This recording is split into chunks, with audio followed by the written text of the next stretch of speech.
बिहार के सबसे बड़ा अस्पताल पीएमसीएच में 31 जनवरी 2025 से अधीक्षक का पद रिक्त है। लेकिन बिहार में डबल इंजन की सरकार है, कोई देखने वाला नहीं है, कोई सुनने वाला नहीं है। अस्पताल बीमार है, डॉक्टर लाचार है। आखिर कौन करेगा मरीजों का इलाज? कौन देखने वाला है? जिस तरीके से 31 जनवरी 2025 को अधीक्षक का कार्यकाल समाप्त हो गया, वो अभी तक सरकारी नियम कानून को ठेंगा दिखा रहे हैं, सरकारी गाड़ी का प्रयोग कर रहे हैं, सुरक्षा कर्मी का प्रयोग कर रहे हैं और अन्य सभी सुविधाओं का लाभ उठा रहे हैं। बिहार सरकार का संकल्प है कि जो भी संविदा कर्मी होंगे उनको वित्तीय प्रभार नहीं देना है।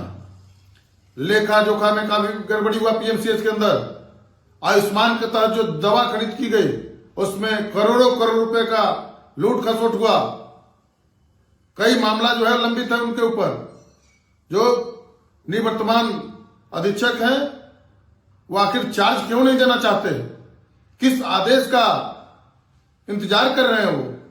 जिस तरीके से सत्ता के संरक्षण में पीएमसीएच में डॉक्टर आईएस ठाकुर के द्वारा लगातार कई वर्षों से, वो प्रोफेसर भी नहीं है लेकिन उनको संविदा पर अधीक्षक का पदभार दे दिया गया।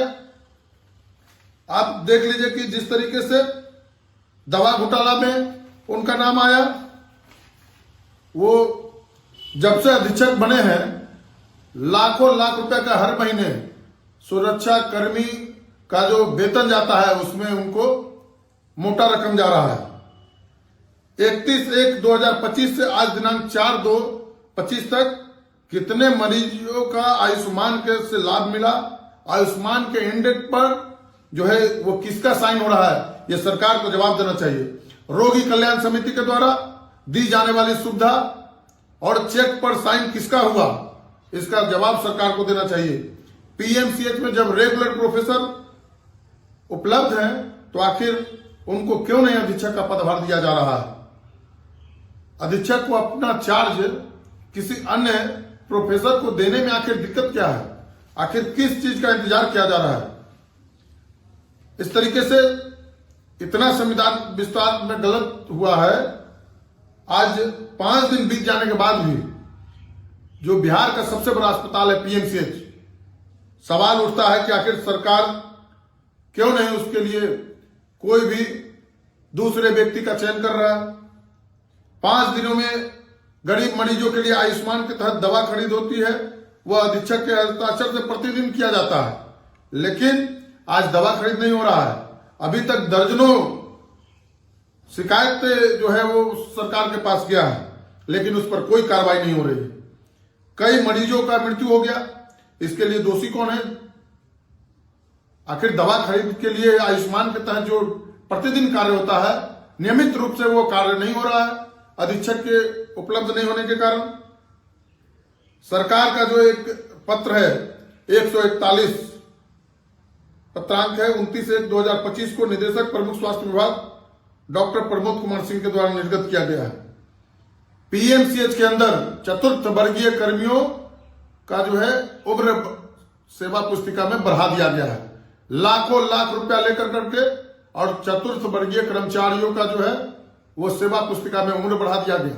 आखिर इस अधीक्षक, भ्रष्ट अधीक्षक को कब तक सरकार बैठा कर करके और स्वास्थ्य विभाग में लूट खसोट करना चाहती है? आखिर उनके तरह कोई योग्य व्यक्ति बिहार सरकार को क्यों नहीं मिल रहा है? ये हर महीने करोड़ों करोड़ रुपया सरकार के आला अधिकारी, सरकार के जो नेता बैठे हुए हैं, मंत्री बैठे हुए हैं विभाग के, उन लोगों के बीच बंदरबाट किया जा रहा है।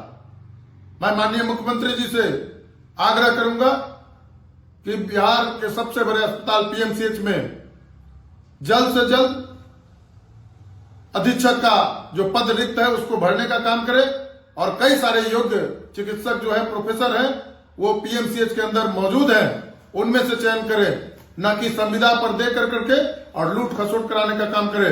उनको तो सर्जरी विभाग में ज्वाइन करने के लिए कहा गया था और अतिरिक्त प्रभार के रूप में पीएमसीएच में दिया गया था। लेकिन आज तक वो सर्जरी विभाग में जो है वो आज तक ज्वाइन नहीं किए।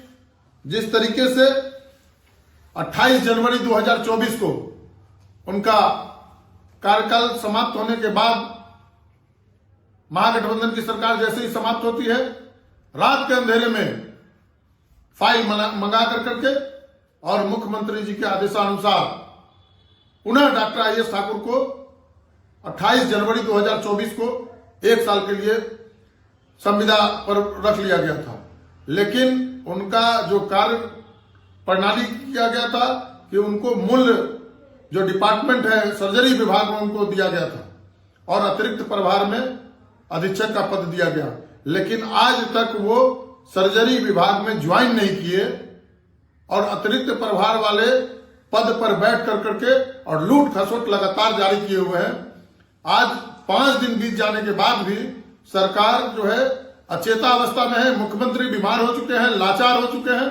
मुख्यमंत्री जी से बिहार संभल नहीं रहा है और स्वास्थ्य विभाग का ये हाल है कि लगता है कि बिहार में बाहर रहे जो कहते थे कि लूट और भ्रष्टाचार की सरकार है, अपराधियों की सरकार है। आप लगातार देख लीजिए स्वास्थ्य विभाग में मंगल पांडे जी से भी ये सवाल है कि आखिर आपको बिहार के अंदर कोई योग्य चिकित्सक नहीं मिल रहे हैं क्या जो पीएमसीएच की देखरेख कर सके? आखिर कब तक पीएमसीएच में अधीक्षक का पद खाली रहेगा? सरकार को जवाब देनी चाहिए।